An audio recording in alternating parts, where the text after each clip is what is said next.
यहाँ गइसकेको भिडियो बनाइसकेको छु। अब यहाँदेखि बाहिर निस्केर हामी चाहिँ यतानिर हेर्न जान्छौँ। यहाँ पनि सानोतिनो कोठा रहेको छ।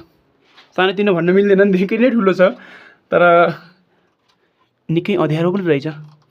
यो हेर्न सक्नुहुन्छ। यहाँ रहेको छ पर्खाल लगाएको छ कोठा। यहाँ पनि खुल्ला रहेछ पहिला, तर अहिले पर्खाल लगाएर चाहिँ यसको मर्मत गरिएको छ। यो हेर्न सक्नुहुन्छ। यहाँ सायद यो किचन रुम हुनसक्छ, त्यसैले कालो कालो धुवाँहरूको यहाँ अलिअलि सानोतिनो जो छ नि कालो कालो त्यो रहेको छ।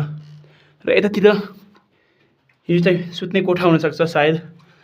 यहाँ पनि धुवाँ लागेको छ, तर यो कति वर्ष, कति सय वर्ष, कति हजार सय वर्ष पुरानो हो थाहा भएन।